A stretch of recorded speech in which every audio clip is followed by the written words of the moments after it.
ऊपर ही शायद अभी निकल गए, लेकिन जो मीटिंग हुई उसके बारे में पहले बता दीजिए।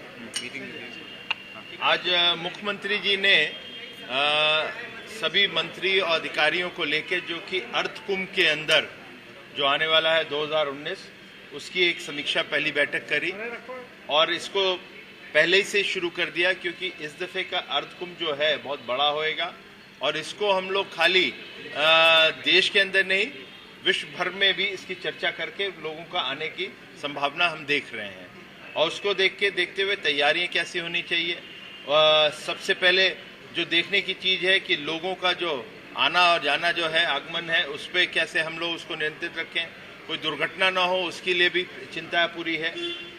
रेल मार्ग से लोग आएंगे, रोड मार्ग से भी लोग आएंगे, फिर वहाँ पे उन लोग की रहने की, उसके बाद जो वहाँ पे कुंभ के मेले के अंदर मेला अधिकारी होते हैं, वहाँ पे स्वास्थ्य को लेके क्या क्या चिंताएं हो सकती हैं, विद्युत विभाग की क्या हो सकती हैं, जो कि एक कहते हैं कि इमरजेंसी जो एनडीआरएफ या कोई डिजास्टर हो जाए उसके लिए क्या चिंता होनी चाहिए। एक रोड मैप बनाने का पूरा विस्तृत रूप से आज मुख्यमंत्री जी ने कहा है और कहा है कि सबकी डेडलाइन जो होनी चाहिए वो अक्टूबर-नवंबर 2018 तक की होनी चाहिए। और इसीलिए मुख्यमंत्री जी ने कहा कि एक रिवर्स इंजीनियरिंग जो कमिश्नर है, डीएम है और नगर आयुक्त के लोग हैं, उनको कहा कि आप एक रिवर्स इंजीनियरिंग इस पे करिए कि किस प्रकार से हर विभाग के क्या क्या काम होने हैं, वो किस प्रकार से कब कब खत्म होएगा और कैसे कैसे उसकी डेडलाइंस होएगी। इस पे उन्होंने चर्चा करी और फिर आने वाले समय में, क्योंकि कैबिनेट में भी आएगा, तो सुरेश खन्ना जी, क्योंकि विभाग उनका ही है, तो उसके तहत एक कमेटी भी बनेगी उनकी अध्यक्षता में, एक चीफ सेक्रेटरी की अध्यक्षता में करेगी और फिर मेला अध्यक्ष भी बनेंगे। ये सब चीज़ों की एक विस्तार से चर्चा हुई, मगर प्रयास ये है और मुख्यमंत्री जी का इस पे आग्रह भी है कि इस दफे का अर्थ कुंभ जब हो उसमें सभी श्रद्धालुओं को एक ऐसी व्यवस्था मिले जिससे कि वो प्रसन्न हो और आने वाले समय में वो एक इतिहास बन सके। लखनऊ आगरा एक्सप्रेसवे को लेकर के सरकार किस तरीके से आगे बढ़ रही है सब जांच के लिए? नहीं, ये देखिए, ये आज का विषय नहीं था कोई इस पे, उसके बारे में जो भी चर्चा होनी थी वो पहले हो चुकी है।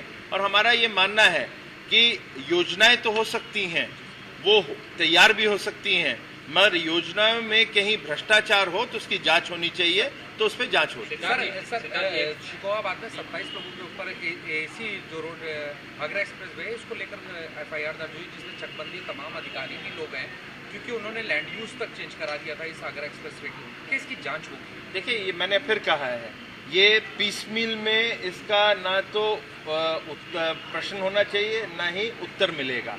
इसके अंदर जब पूरी की पूरी जांच हो जाएगी, चीजें सामने आ जाएंगी, जब उसके अंदर कुछ गड़बड़ियां दिखती हैं तो फिर प्रॉपर इन्वेस्टिगेशन होएगा और उसके बाद रिपोर्ट आएगी। जांच का कोई टाइम फ्रेम तय करना? अभी कोई ऐसा एक सवाल ये है कि सारी बातें हो गई और दूसरा सवाल ये है कि पानी की समस्या को लेकर वहाँ पर क्या पानी छोड़े जाएंगे वहाँ पर प्रॉपर? देखिए, इस पर जो है हमेशा से जो साधु संत है उनकी नाराजगी रही। नहीं, उनकी जितनी सबकी नाराजगी है उसका भी हम लोग ने ध्यान दिया है, उसकी भी चर्चा हुई है। और पानी तो रहना ही चाहिए जब कुंभ हो रहा है, तो उसमें कोई किसी को संदेह भी नहीं होना चाहिए। और जहाँ तक कि गंगा की सफाई है, वो प्रधानमंत्री जी इसको अपना पेट प्रोजेक्ट बनाकर इस पे काम कर रहे हैं और गंगा की सफाई के ऊपर बहुत काम हो रहा है। मगर शायद जब इसकी बात करते हैं तो लोगों को समझ नहीं आता। ये समझना जरूरी है कि गंगा की सफाई जब ही हो सकती है जो गंदा पानी अंदर गिरता है वो गंदा ना गिरते हुए स्वच्छ गिरे, और उसके लिए ड्रेनेज होती है, उसके लिए बड़ी योजना एसटीपीस की होती है, उस सब पे काम हो रहा है। जब वो तैयार हो जाएगा आने वाले समय में, जिसपे अनेक कंपनियां काम कर रही हैं, वो जैसे ही तैयार होता है तो गंदा पानी जब गिरना बंद हो जाएगा तो गंगा अपने आप स्वच्छ हो जाती है। Okay sir, thank you.